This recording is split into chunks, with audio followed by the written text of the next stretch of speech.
a diplomação da chapa presidencial eleita, presidente Luiz Inácio Lula da Silva e vice-presidente Geraldo Alckmin, essa diplomação consiste no reconhecimento da lisura do pleito eleitoral e na legitimidade política conferida soberanamente pela maioria do povo brasileiro por meio do voto direto e secreto. A primeira diplomação como presidente da República foi há 20 anos. E na segunda-feira, o presidente eleito Luiz Inácio Lula da Silva foi formalizado no cargo pela terceira vez ao lado do vice Geraldo Alckmin. A cerimônia marcou a aptidão dos candidatos escolhidos para exercer o mandato e foi carregada de simbolismo. Lula se emocionou, chorou e disse que o povo tinha reconquistado o direito de viver em democracia. Eu quero que vocês saibam que esse diploma que eu recebi não é um diploma do Lula presidente. É um diploma de uma parcela significativa do povo que reconquistou o direito de viver em democracia nesse país.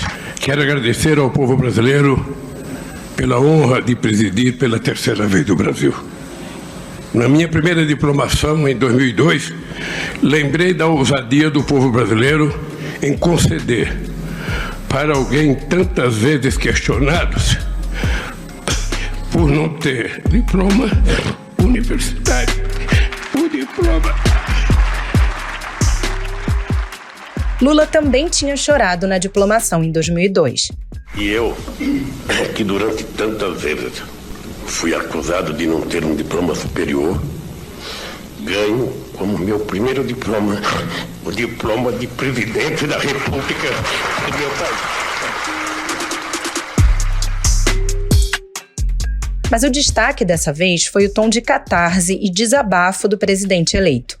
Lula lembrou o tempo de prisão em Curitiba e os ataques de fake news durante o processo eleitoral. Democracia foi a palavra mais citada durante o discurso. O presidente eleito também elogiou o que chamou de coragem do Tribunal Superior Eleitoral para enfrentar ofensas e ameaças para fazer valer a soberania do voto. Lula não citou o nome do presidente Jair Bolsonaro, mas fez várias referências veladas a ele. Mencionou discursos de ódio, falou em inimigos da democracia que questionaram o sistema eleitoral e ameaçaram instituições. Depois, em um discurso ainda mais longo, o presidente do TSE, Alexandre de Moraes, disse que a diplomação atestava não só a vitória de Lula e de Alckmin, mas a vitória da democracia. De novo, uma palavra bastante citada durante a fala do ministro, que também prometeu a punição de grupos antidemocráticos. Qual é o significado desses discursos e a repercussão deles a menos de 3 semanas para a posse presidencial? E quais são os próximos passos em uma semana decisiva para o futuro governo? Esses são os temas do Ao Ponto de hoje. Eu sou Elisa Martins e converso neste episódio com os repórteres Sérgio Roxo e Bruno Góes, que acompanharam a diplomação em Brasília. Fique com a gente!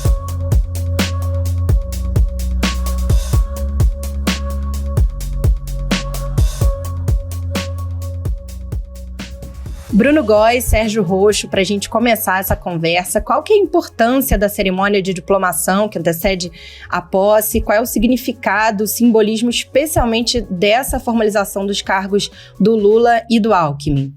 Olá, Elisa. A cerimônia tem basicamente uma importância simbólica.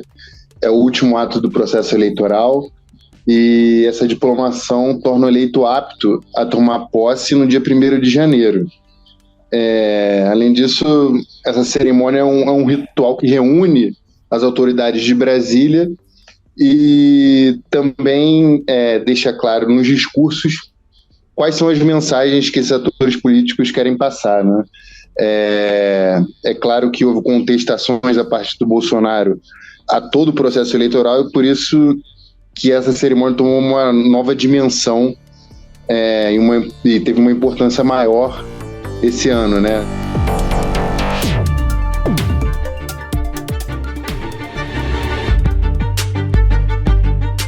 Roxo, logo no início do discurso, o Lula, ele se emocionou, chorou. quem passou o que eu passei nesses últimos anos está aqui agora é a certeza de que Deus existe e de que o povo brasileiro é maior do que qualquer pessoa que tentar o arbítrio nesse país. Lembrou a diplomação em 2002, o tempo que ele ficou preso em Curitiba, mas 2002 e 2022 são cenários muito diferentes. Qual foi o tom predominante no discurso de agora do Lula? O presidente Lula, ele prepara, como ele tem feito aí, fez ao longo do processo eleitoral e depois da vitória, nesses momentos mais solenes, ele lê um discurso, né? Ele não fala de improviso. Mas um pouco antes de logo no início, antes dele ler, foi quando ele se emocionou. O Lula tentou ali dar um tom de redenção, quando ele entrou ali no plenário, quando ele foi conduzido ao plenário pelo ministro Ricardo Lewandowski, que é o vice-presidente do TSE,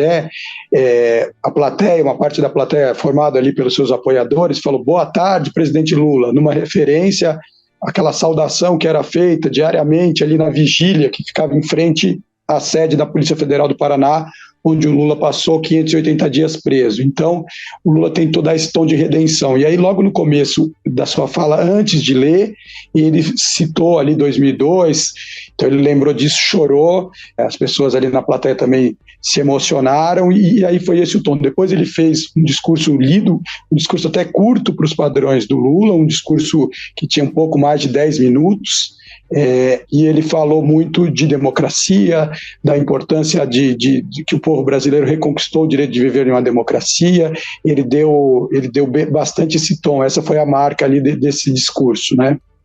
Pois é, democracia foi a palavra mais citada durante o discurso do presidente eleito. Bruno, era esperado que fosse assim, depois de um processo eleitoral que teve tanto ataque, fake news, contestação de resultado?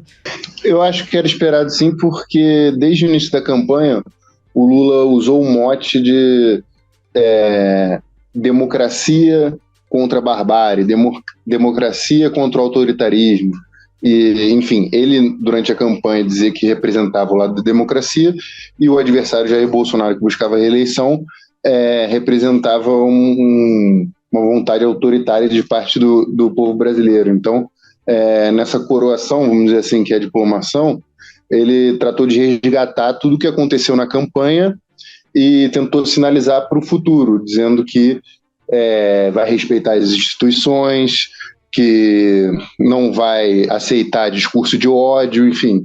Eu acho que é uma consequência lógica esse discurso dele nesse momento.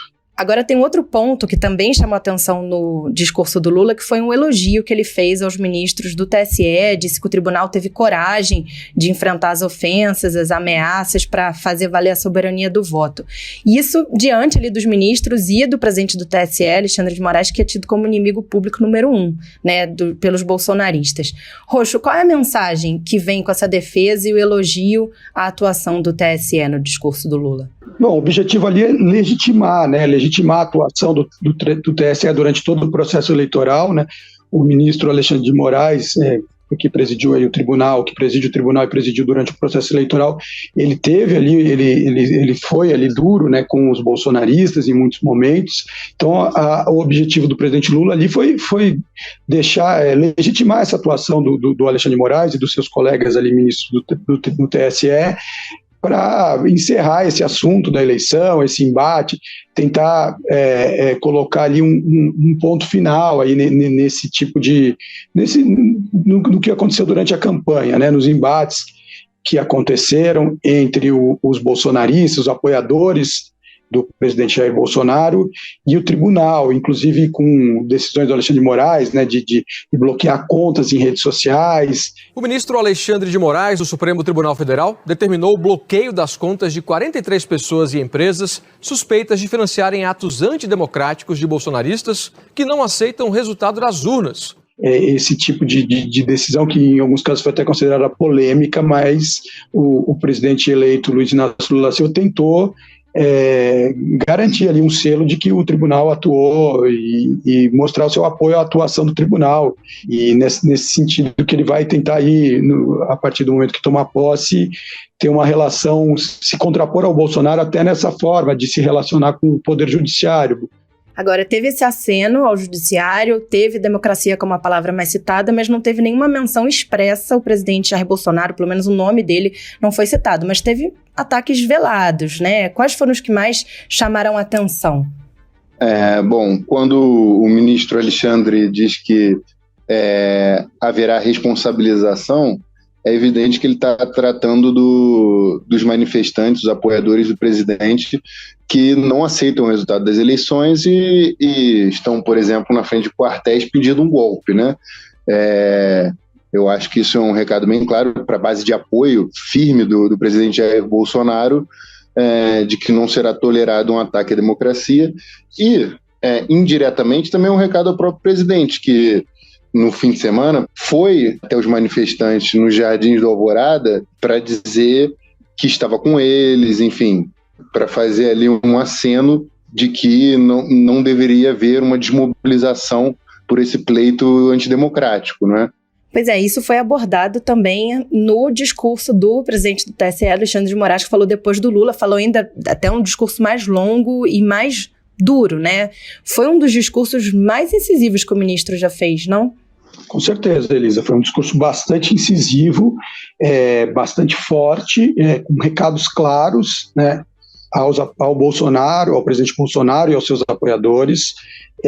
Ele fala ali, ele fala logo numa parte inicial ali que essa diplomação do Lula que estava sendo feita atesta a vitória plena e incontestável da democracia e do Estado de Direito, né, contra os ataques antidemocráticos, contra a desinformação e contra o discurso de ódio. Então, assim, o recado é mais do que claro. Os apoiadores do Lula, os petistas que estavam lá na cerimônia, comemoraram esse discurso.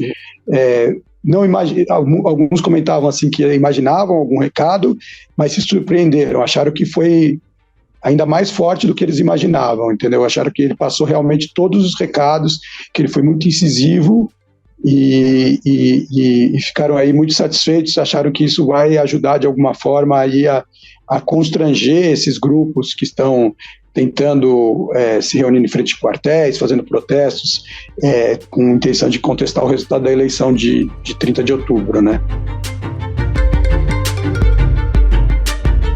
Essa diplomação atesta a vitória plena, incontestável da democracia e do Estado de Direito contra os ataques antidemocráticos, contra a desinformação e contra o discurso de ódio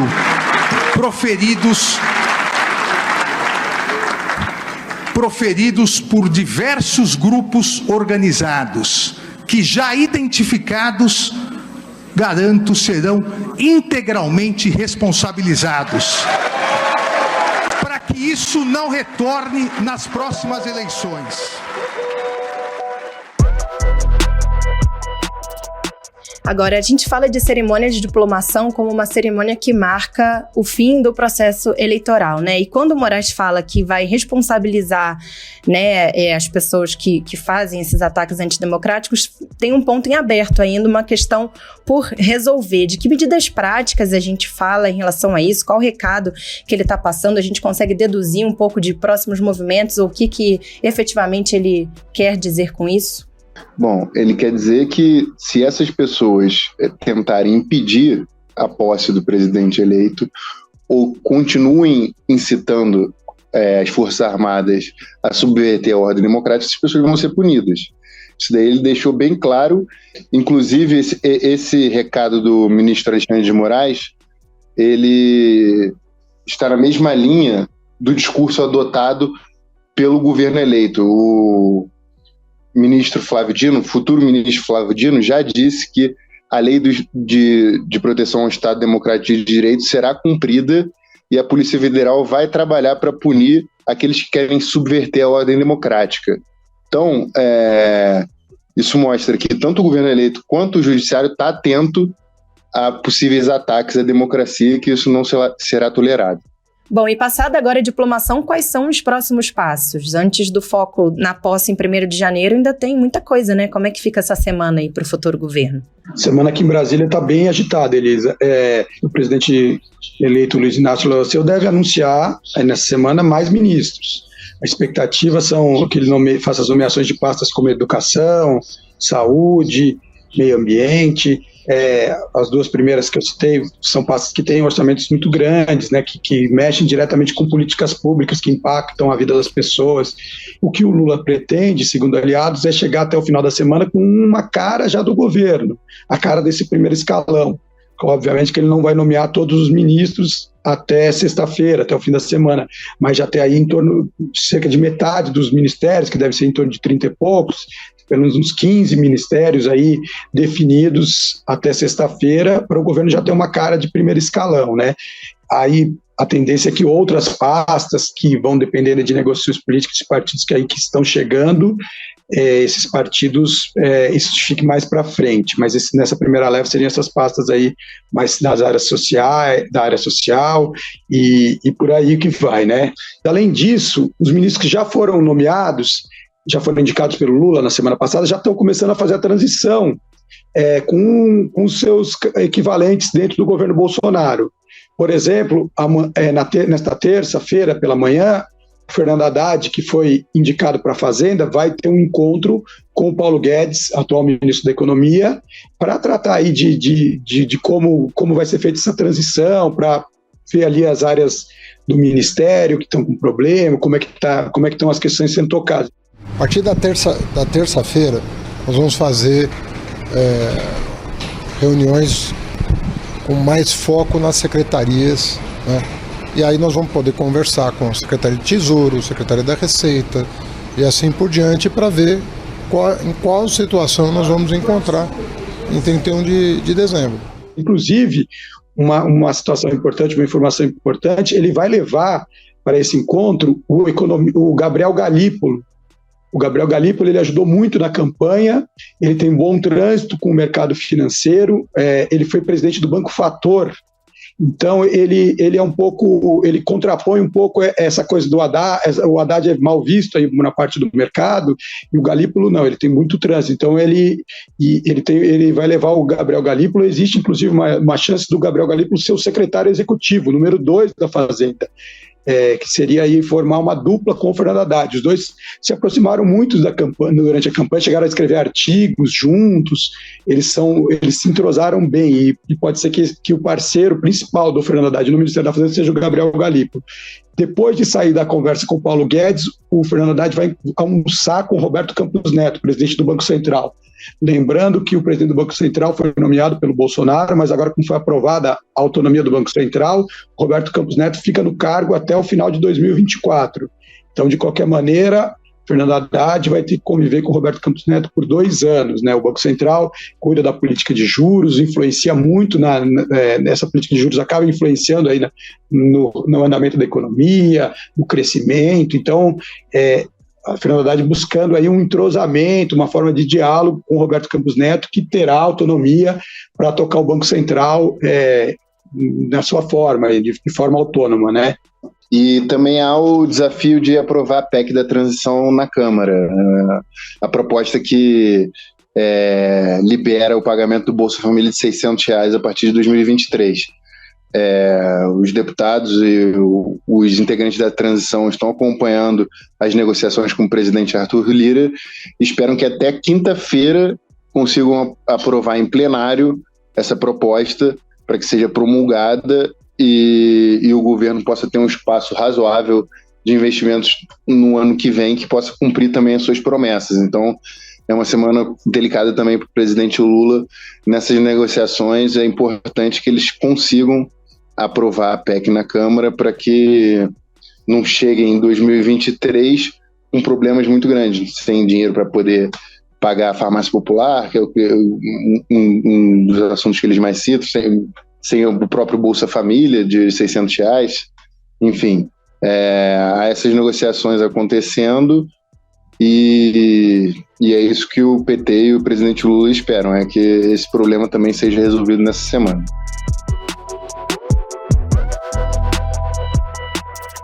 Bruno Góes, Sérgio Roxo, obrigada pela participação no Ao Ponto. Bom trabalho para vocês aí em Brasília. Obrigado, Elisa. Obrigado, Elisa.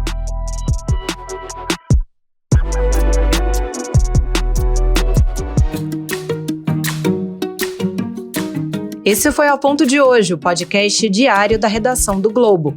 Nesta conversa, a gente conta com a participação de toda a equipe do jornal, as mesmas pessoas que trazem informação e análise de qualidade todos os dias. Quer saber mais? Assine o Globo. Acesse assineoglobo.com.br e confira todas as notícias e reportagens especiais. A produção foi da Júlia Pina e a edição é do João Guilherme Lacerda e da Luciana Malini. Até mais!